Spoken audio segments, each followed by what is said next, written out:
Hello and welcome. Hello, Angelika. Hello, Stephen.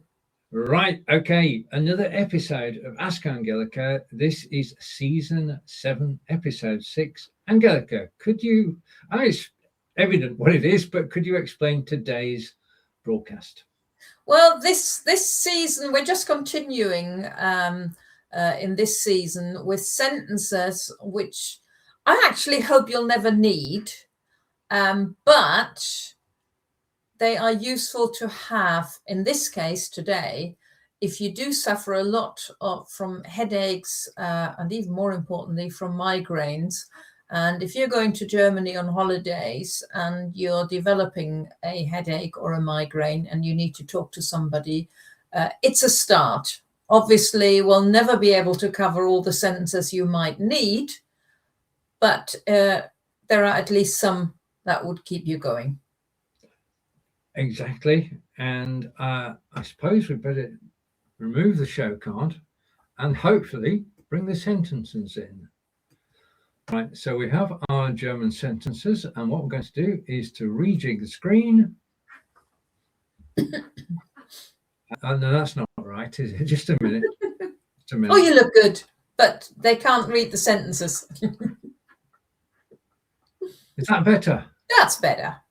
Okay, and glasses to make sure I can actually read them. Now, you can read them along with me. What's going to happen is I'm going to read them.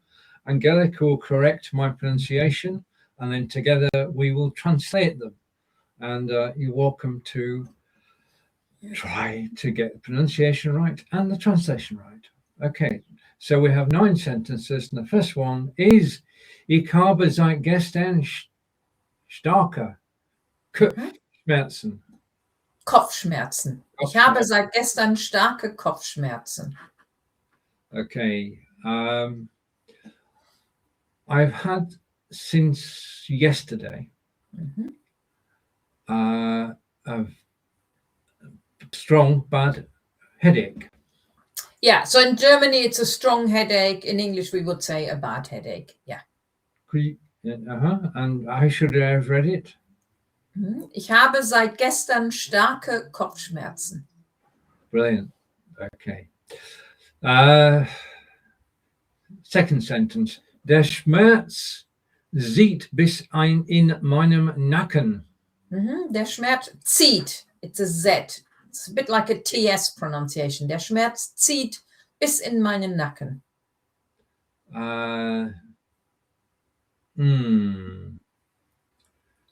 Nacken is your neck? Yeah, right. It's affecting my neck. The pain in my neck. Yeah, sort of. Ziehen actually means to pull. So you imagine it's pulling me back into the neck. We wouldn't say that in English. So basically, the pain extends into my neck. Okay. So it's quite painful. Der Schmerz wird stärker, wenn ich nicht bewege. Mich. Der Schmerz wird stärker. It's got an umlaut on there. Earlier on, we didn't have the umlaut, so that was starke. So now we've got stärker. Der Schmerz wird stärker, wenn ich mich bewege.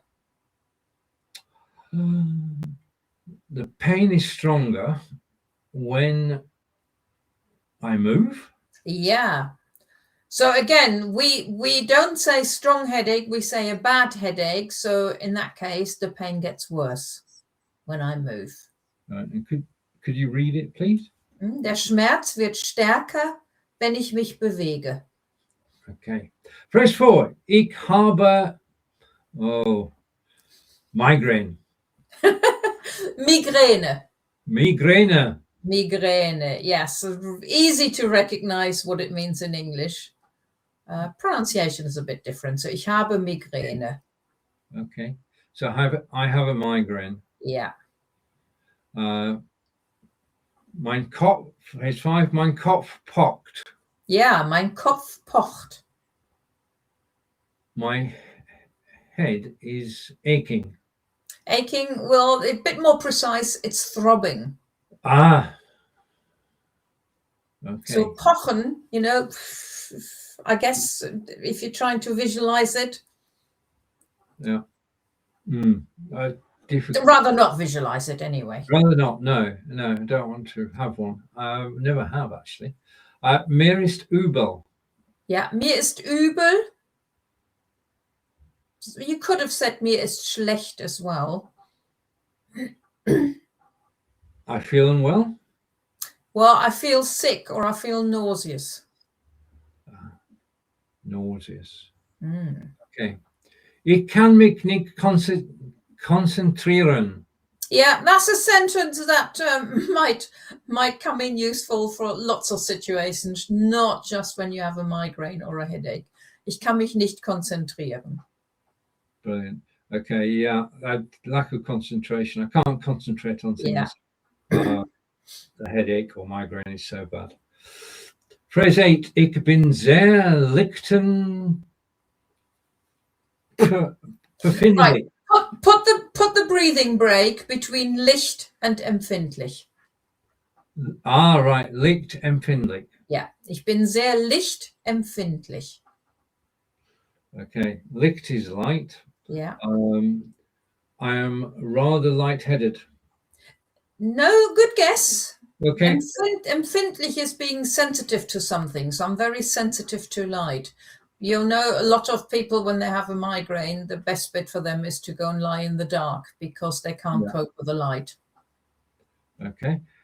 Phrase 9. Meine Sicht ist verschwommen. Yeah, meine Sicht ist verschwommen. My sight is blurry. Yeah, my sight or my vision is blurry. Yeah.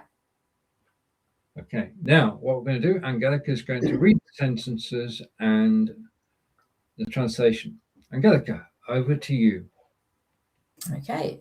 Ich habe seit gestern starke Kopfschmerzen.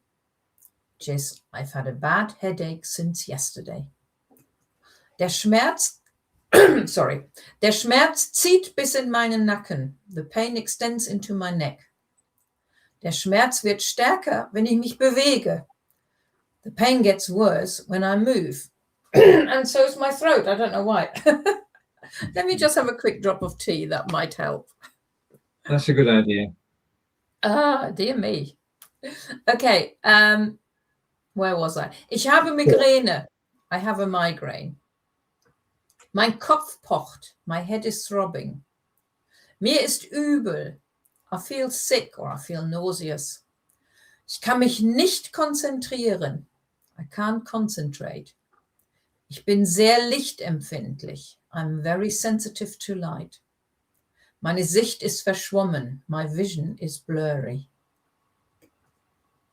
Right. We hope that you don't actually need those phrases, but you are prepared if you have a headache or a migraine when you're in Germany. These are the phrases that would help you explain exactly how you feel and perhaps help people to understand whether you've got a headache or a migraine.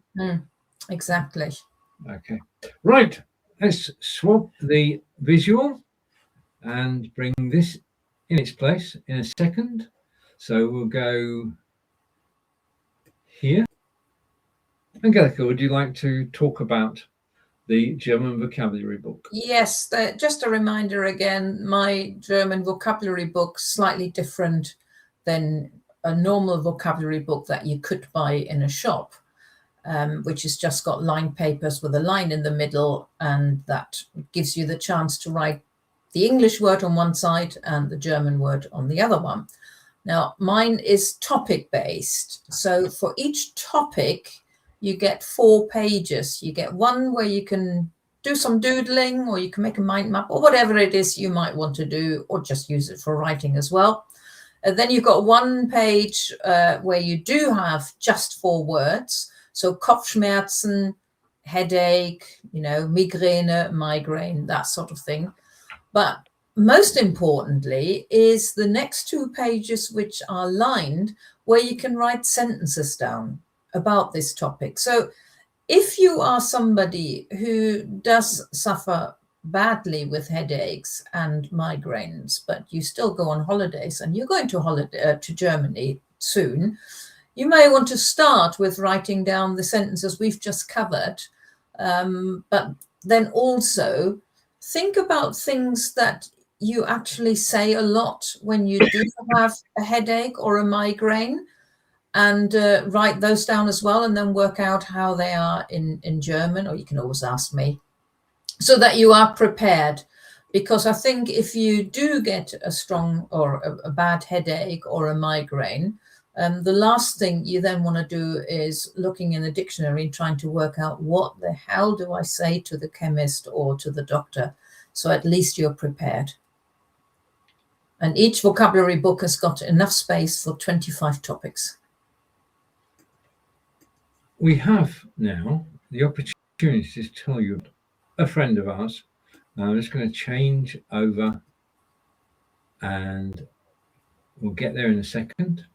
Well, we can do it this way or do it. Let's try this. Okay. Early this year, back in January, Angelika and I decided that we're going to get involved in AI, and we're actually going to start creating books. And can you tell us about the book that's down below, Angelika? Yes, well, talking about AI, I can tell you now, if you'd asked me to do the drawings, nobody would even want to look at them. My drawing ability hasn't gone past matchstick men very much. So my drawing is still roughly at the toddler or primary school child. But yes, you came up with the idea of the AI. So the AI and using AI to get the drawings was your idea. And it took a long time to get what we wanted. And then you said, let's turn this into a story. And then I thought, actually, let's turn this into 3 stories. So the whole book now has a story, but 3 times. And the first time it's got basic German vocabulary for beginners. And the second time it's more descriptive language. So it's a bit more advanced than the beginners, but sometimes different sentences complete. And then the last one is actually a past tense story and is in the imperfect tense, which isn't always that easy for German learners to learn. So that's quite an advanced version. The book has got the sentences in German and also in English at the top. In German at the top, in English at the bottom. So you could cover it up with your hand while you're trying to work out what the sentence means, or you can have a look, but it's always there for you to compare or to say, right, okay, I've translated that right, or now that's what that word means. Any aha moment, really. Yeah, and the book does tell a story. It is Barnaby making the perfect broth, and he has missing ingredients, which he has to go and search for. And that's the sort of the crux of the story. But the thing is that the perfect broth is real. And Angelika and I made it. We can say that it involves 3 potatoes, 2 carrots, and some additional ingredients, one of which Barnaby goes to find. The graphics in the book are absolutely gorgeous. The story is amusing, and you've got the opportunity to learn German. Now, if you do get the ebook, which is on Kindle and available as a PDF, then you can keep it, because as your knowledge of German improves, and this is all about improving your German, you can go from beginner to the intermediate to the advanced. There we are. Yeah, and I, not on Kindle, but in my PayHip shop, I actually have 2 versions of the book. One is for German learners, which is exactly how we just described it. But I also have a teacher's version. If you happen to be a school teacher, the teacher's version doesn't have the English text at the bottom, because if you show your students a page with German at the top and English at the bottom, they would just saying, oh, well, there's the answer. I don't need to even think. So the English has been taken off, but the teachers, there are some worksheets, and one of them has got all the sentences in German and in English as well. So you could even give this to a supply teacher who's not a German teacher. And there are some ideas of what teachers can do with those 3 stories and the recipe as well. Yeah. And so your students can read the German, they can translate it, and you can show it on the white screen in class. And it's a great teaching aid. Yeah. And everything that you need to successfully teach your students German is in the book. And it's exactly. Angelika, would you like, what's our next topic? I don't know yet. I haven't even thought about it. I have to say, I'm pretty sure I will come up with something. I nearly said nice, but it probably won't be nice. Well, no, season 7 is very difficult to do. Season 7 is your German insurance vocabulary. You have a bit like a travel insurance, really, isn't it? You get your travel insurance before you go on holidays, so that you're covered if something happens, but you really, really do not want to use it, but you still get it. So this is what season 7? What season 7 is about. This is your insurance with sentences which you hope you never need, but if you do need them, they're there. Exactly so. And right, okay, Angelika, would you like to close the broadcast? Yeah, well, thank you for watching and listening, and we hope to see you again in 2 weeks' time for whatever other ailments I will come up. And until then, it's tschüss von mir. Und tschüss von mir. Thank you for watching.